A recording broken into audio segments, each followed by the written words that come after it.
Hey everyone, welcome back. Ready for another deep dive.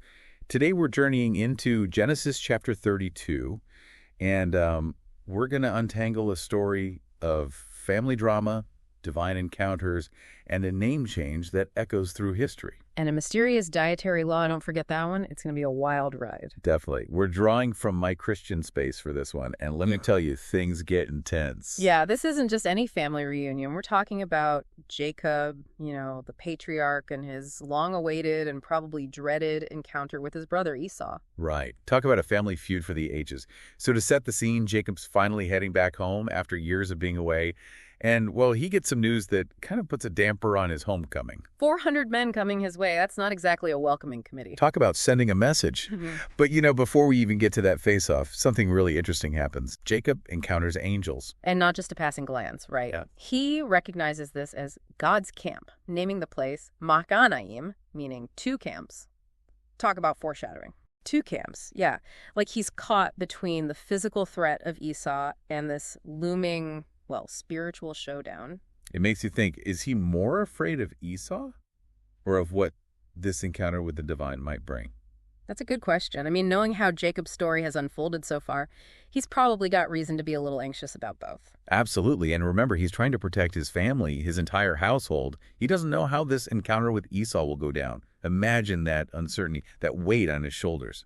And that's where we'll pick up next time, with Jacob facing his fears and getting ready to wrestle with, more than just his brother, it seems. So last time, we left Jacob in this really precarious place, right? Yeah. Facing down his past and, maybe even a higher power. He is definitely in a tight spot. But instead of just panicking, he does what a lot of us might do in that situation. He starts strategizing and praying. Yeah, and his prayer is, it's pretty powerful. It's raw, honest. He even reminds God of his promise, kind of like, hey, remember me? You said you'd do this? He lays it all out there, right? Fear, regret, even a bit of bargaining.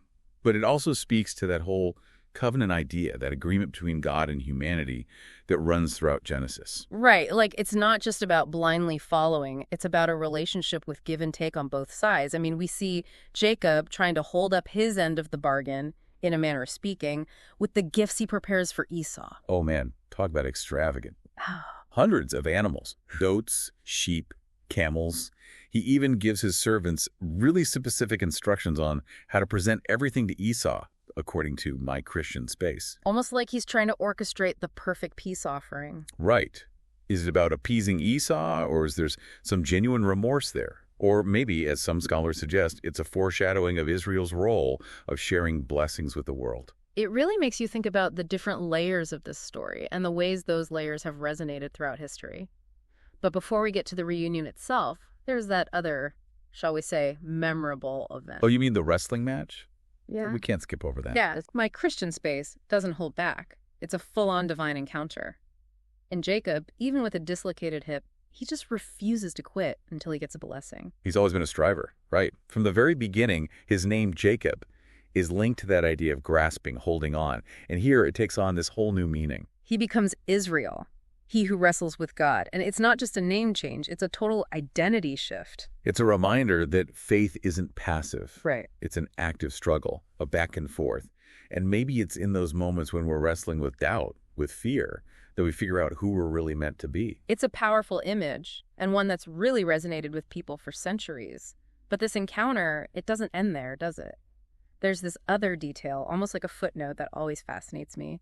That dietary law. Ah, you mean the rule about not eating the thigh muscle. Yeah. It's so specific, isn't it? But it says so much about how this story was meant to be lived out, not just read about. Right. So, next time, we're going to dig into the lasting impact of this encounter. What does this very specific dietary law tell us about Jacob's legacy? And how does it connect to our lives today? That dietary law, the one about not eating that specific thigh muscle, it's almost like a physical reminder of Jacob's story, isn't it? Passed down through generations. It's fascinating, right? It's not just a story you hear, it's a practice, something tangible. Imagine every time an Israelite sat down to eat, there's this unspoken connection to their ancestors' encounter with the divine. A direct link back to that wrestling match. Wow. Exactly.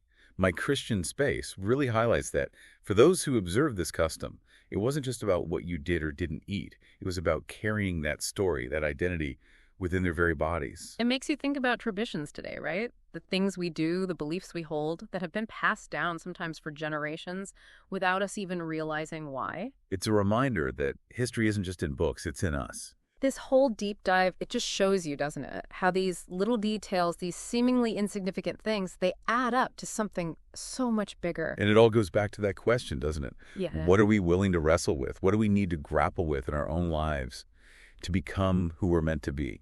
Something to think about, definitely. Well, that's about all the time we have for today's deep dive. Thanks for joining us on this journey through Genesis. Until next time, keep searching, keep questioning, and we'll see you in the next one.